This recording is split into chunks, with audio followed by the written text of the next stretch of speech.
Olá, falando novamente sobre a nossa amada Igreja do Evangelho Quadrangular e por que você deveria me ouvir por algum tempo. A pergunta que você não fez ainda é por que a Igreja do Evangelho Quadrangular no Brasil inteiro tem, na sua maioria dos conselhos estaduais, alguém intervindo, ou seja, o presidente do estado que foi eleito, foi retirado do cargo e foi colocado alguém daqui de Minas Gerais. Sim, daqui de Minas Gerais. Isso é legal, eu gosto. Eu gosto dessa porque honra seja dada a quem tem honra. Minas Gerais é um dos lugares que tem mais igreja no Brasil do Evangelho Quadrangular. Porém, São Paulo tinha um pouco mais, ou ainda deve ter. Mas São Paulo, Belém e alguns outros lugares do Brasil, mas principalmente esses dois, eu conheço praticamente todos em relação às igrejas do Evangelho Quadrangular, já estive. E é assustador você ver o tamanho da igreja em São Paulo, o tamanho da igreja em Belém e o tamanho da igreja em Minas. A igreja em Minas é reduzida, são com templos menores. Aqui temos poucos templos grandes, temos uns 3, 4 que comportam 3.000 pessoas. Nós não temos templos como São Paulo, como outros lugares. Então vamos lá. Tem uma coisa que eu acho que falta algumas pessoas entenderem. Por que uma família não quer sair do poder? É muito dinheiro, é muito poder. Nós estamos falando de poder de pôr cargos para deputado federal, deputado estadual, em vários lugares do Brasil. É por isso que é assim. Por que o presidente da igreja fica só em Minas? Porque ele sabe que uma hora o Brasil vai rachar, assim como começou a rachar agora, sabe que vai rachar. Como foi inevitável, ocorreu na Assembleia, ocorreu em igrejas assim das mais sólidas possíveis. Sabia que ia ocorrer na Quadrangular. Por quê? Porque a ganância e a forma que tratam é muito grande. O pastor Mário de Oliveira permanece na presidência e eu já fiz campanha para ele. Fiz campanha principalmente em 2012 e eu lembro dos baianos, vocês baianos, gente, vocês são bons demais. Eu lembro dos baianos tudo, Mário. Eu lembro dos baianos tudo assim, tudo animado. Eu lembro do Brasil fazendo assim a maior festa para tentar ver se o pastor Mário continuava ou se o pastor Valdir Agnello, aquele ao qual naquele momento eu não estava ao lado e tive que ficar ali preocupado com como ele estava conduzindo a eleição dele. Eu era das pessoas que estavam vasculhando isso, e ele na praia, eu tive uma conversa com ele e eu falei com o pastor Valdir Agnello: pastor, o senhor é tudo que nós precisávamos, só que o senhor está fazendo, infelizmente, do jeito errado. O pastor Valdir Agnello, ele só não conseguiu ser porque ele não era pastor titular de uma igreja. Só que o pastor Mário de Oliveira, há muitos anos não é. Há muitas décadas. Tem uma, ele é agora, né? Abriram uma lá, que a pastora Bianca abriu aqui no Tancredo, e é tão vergonhoso que se o pastor Edmar abriu uma igreja, ela superlota. Se o RR abriu uma igreja, ela superlota. Se o Valdomiro abriu uma igreja, ela superlota. Até se o pastor Genô Duque Baracha abriu uma igreja, ela superlota. Se o pastor Mário de Oliveira abriu uma igreja, vai ninguém lá, porque ele não acredita no Espírito Santo. É difícil falar, mas é verdade. Por que a igreja não, mesmo com todo o poderio financeiro, não é grande, não é enorme? Porque o Espírito Santo tem que estar lá para acontecer algo sobrenatural. E ele mesmo disse em conversão que não acredita no Espírito Santo. E fizeram aí, né, todo o escarcéu para colocar ele de volta no poder, fazer ele permanecer no poder. Falando do pastor Erivelto na Bahia, pastor Erivelto aqui de Minas tem uma igreja aqui perto aqui de casa, aqui, igreja normal, na média. É um policial militar, é diretor do ITQ, o único ITQ comprado do Brasil, mérito, parabéns. Mas eu não sei como é que ele não sente vergonha de ser um militar. E militar sabe que ele só tem que cumprir lei. E ele vai cumprir leis ilegais, cumprir ordens ilegais, o quê? Ficar retirando pessoas do local para fazer a vontade do pastor Mário de Oliveira, com a vontade de se perpetuar no poder. Isso é uma ditadura. A Igreja Evangélica Quadrangular virou isso. Você não pode falar o que você pensa. Se você falar, você é retirado. Se você falar o que você pensa, ou se você tiver uma chance de crescimento, e alguns dos colegas, aqueles assim, maldosos, eles fazem o que fizeram comigo. Me transferem para 65 quilômetros daqui. Eu fui parar 65 quilômetros há alguns anos, só por discordar. Só porque também tinha uma chance de ser superintendente, que nem estava passando pela minha cabeça. Eu tinha 35 anos, nem estava pensando naquele negócio, naquele momento. Sério mesmo, nem estava pensando. Quem não quer? Mas naquele momento não, 35 anos, ainda novo, 18 anos só servindo na igreja, já a vida inteira cuidando, lavando vaso, mas superintendente ainda não. Para mim era uma coisa muito séria. Só notei que não é para todo mundo, porque você pode abrir uma praga, sabe? Você pode pegar uma igreja, você pode abrir ela, você pode fazer assim, ó, Igreja Aliança Profética. Você pode. Eu vou falar disso aqui só para vocês verem o nível da baixaria que a Quadrangular se tornou. Você pode ir lá escrever Igreja Aliança Profética, fala assim, olha, eu discordo da Quadrangular. Aí você vai um dia e fala assim, Quadrangular, eu quero voltar. Aí volta para Quadrangular e pode continuar no cargo. E além de voltar, faz igual fez com o filho pródigo. Só que o filho pródigo voltou para o lugar dele. Recebeu o anel. Aqui não. Aqui eles te dão um prêmio por ter sido rebelde. Você pode receber em outra conta. Você pode ir todo contra o estatuto. Eu lembro que o superintendente, na última igreja que eu estava, e eu saí da Quadrangular por isso. Na última igreja que eu estava, eu tive alguns problemas pessoais que todos nós somos tangíveis até. E o meu superintendente, já que ele estava a serviço dessa corja, ele fez uma decisão. Ele falou não para uma decisão que era só minha. E a minha igreja toda tinha aceitado, minha família tinha aceitado. E sabe o que aconteceu? Esse superintendente foi lá na minha igreja e fez uma reunião com toda a minha liderança. Eu tenho um gravado aqui. Ele fez uma reunião secreta comigo lá fora. E ele acha que eu mandei gravar a reunião. Não. Eu mandei que escrevesse. A moça falou, não posso escrever, não sei escrever rápido. Eu falei, então grava. Irmão, estava dentro da minha igreja, eu posso gravar qualquer coisa.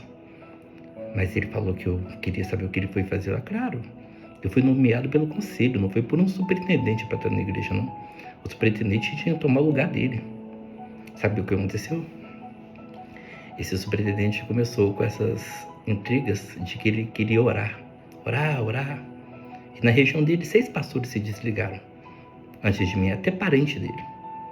E aí eu comecei a notar que nível de coisa. E 6 meses, e 3 meses com ele, assim, perturbando, tirando minha paz.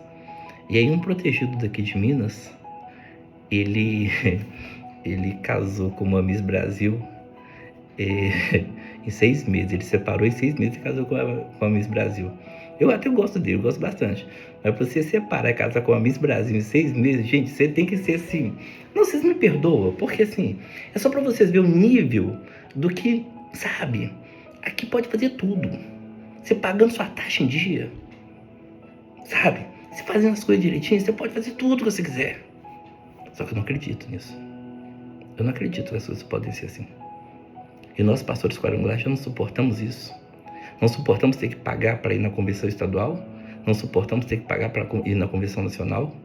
Não suportamos ser obrigados a colocar dentro das nossas igrejas aqui em Minas mais de 2.000 igrejas com cartaz com a cara do pastor Mário de Oliveira, do pastor Antônio Genaro, do pastor Leandro Genaro e do pastor Stefano Aguiar.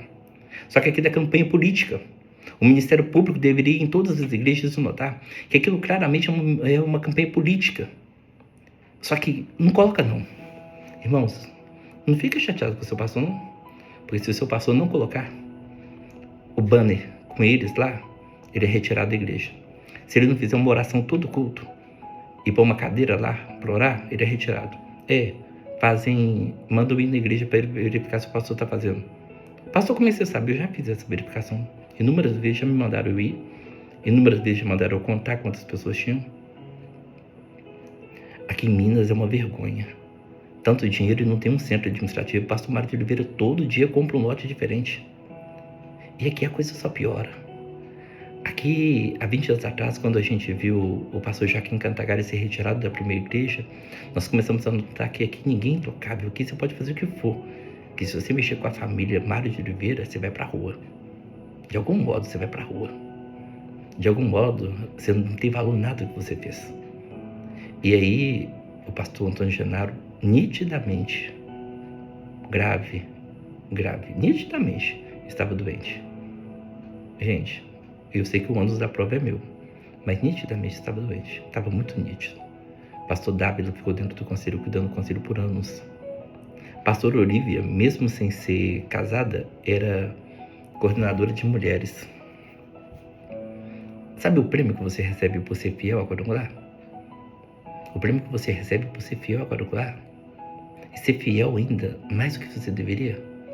E o que você, pastor, vai receber é esse. Fica aí, fica esperando demais. Fica sendo fiel demais. Olha onde é que o pastor Dávila está. Olha o que fizeram com a pastora Olívia. Quer que eu cito mais pessoas? Quer que eu cito Rocco de Gílio? Quer que eu cito nomes assim absurdos? Sabe por quê? Porque quando eles querem, eles consomem com quem for. Eu tenho medo porque são 2 bilhões arrecadados por ano, mínimo. 200 milhões desse vai para a mão do pastor Mário de Oliveira. E ele não tem dado satisfação nenhuma desse dinheiro. Aí ele pega 4 milhões, e manda para a igreja do Guamá. E sabe o que ele faz?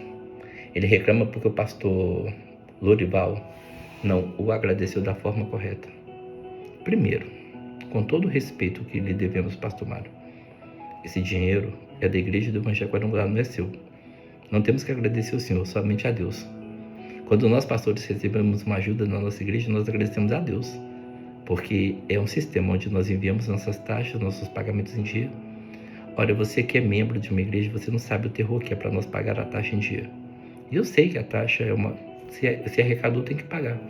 Só que pastores de igreja de aluguel, vocês não têm ideia, a luta que ele passa para pagar aluguel, para pagar água, para pagar luz, para pagar os compromissos todos, para mandar a taxa e para se sustentar. Deixa eu te explicar uma coisa. O seu pastor, se é um pastor quadrangular, ele tem que primeiro pagar a taxa, que cada região, o superintendente inventa uma taxa nova. Aqui na minha, a última aqui, inventaram uma taxa para ajudar os missionários. Nunca vi construir nada para as novas obras. É taxa para pegar dinheiro. Eu lembro que o superintendente falou, gente, olha, eu tô pensando em voltar com a taxa. Eu e o outro pastor, os poucos que tiveram coragem para falar, graças a Deus, né, gente? Misericórdia, né, pastor? Se eu podia deixar o jeito que tá, porque é 1%, mas está nos ajudando. 1% de pouco é muito. E 1% de muito é muito. Então, seja, é assim que vai se fazendo. E aí a gente não tem como trabalhar com as almas, não tem como socorrer, não tem como assistencializar. Nós temos que mandar todo mês 2 cestas enormes para a Casa da Provisão. Vocês têm ideia que a Casa da Provisão direto perde milhares de alimento? Uma vez perdeu mais de 10 mil quilos de alimento. Nos últimos tempos não tem acontecido isso. Temos Pastor Marconi, uma benção lá, tem uma gestão melhor do que as anteriores. Mas fala de Minas, não sei se ele está ainda, mas gente, já perdeu alimento demais, tá? Alimento demais. Esses alimentos nós poderíamos dar eles nas nossas igrejas. E não é justo, sabe? Nós abençoamos um monte de lares espíritas e eu acredito nisso. Um monte de lugar. Só que tem igrejas que não tem como levar essa cesta, é muito pesado. Mas o pastor tem que pegar esse deslocar do interior e levar a cesta até um local. Superintendentes não facilitam nada para nós. Superintendentes só fazem 1 ou 2 reuniões por mês e querem saber aquilo que eles nem estão ligando. E eu finalizo esse desabafo. Eu tive um superintendente que ele estava na reunião e ele estava cobrando de todos os pastores que pagassem um monte de revista da Donep. Eu fiquei triste com aquilo, sabe por quê? Porque minha igreja, no momento, ela tinha cerca de 70 pessoas. E uma igreja que tem 70 pessoas não tem 50 empresários. Mas a gente tinha que comprar aquilo. Minha igreja cresceu muito mais após aquilo. E esse pastor, ele cobrava tanto, chegava nas reuniões bêbado. Isso não, bêbado e peidando, era normal para nós. Aqui em Minas, gente, o negócio é esculachado. Aqui em Minas é esculacho. Aqui em Minas você fala assim, olha, eu já matei 22. Aí no outro dia o cara fala assim, eu já matei 26. Eu já matei 32. Ele fala com a prefeita da cidade, ele fala em reunião, ele fala em todo lugar. E o cara ainda é superintendente. Não, ele se torna, colocam ele como superintendente. Aqui em Minas você pode fazer o que você quiser. E é isso que querem levar para o Brasil. É isso que vão instalar no Brasil inteiro, colocando interventores de Minas. Porque os interventores de Minas, muitos deles são bênção. Mas não existe intervenção para sempre. Não precisa disso. Então, eu amo a quadrangular. E vou falar como o pastor Lorival Pereira falou. Ou eu concorro à presidência com esse homem, ou eu saio da quadrangular. Você já sabe, né? O que vai acontecer e o que está acontecendo no momento. Porque você não consegue concorrer à presidência nunca com o pastor Mário de Oliveira. Você não consegue nunca concorrer com nenhum candidato que eles colocarem. Se você escolher concorrer, acontecerá com você o que aconteceu com o pastor Valdir Agnello. Você um dia concorre e no outro dia você é mandado. Ele era deputado estadual em São Paulo. Irmãos, eles mandaram ele. O pastor Mário de Oliveira teve a cara de pau, a indecência, a imoralidade, ato feio, ato imoral, de pegar ainda e mandar uma circular para casa de todos os 20 e poucos mil pastores, dizendo: pastor Valdir Agnello foi transferido para o Mato Grosso. Acaso não aceite, está excluído do ministério. Nós somos itinerantes. Se mandar nós para qualquer lugar do país ou do mundo, nós temos que ir. Nós assinamos isso.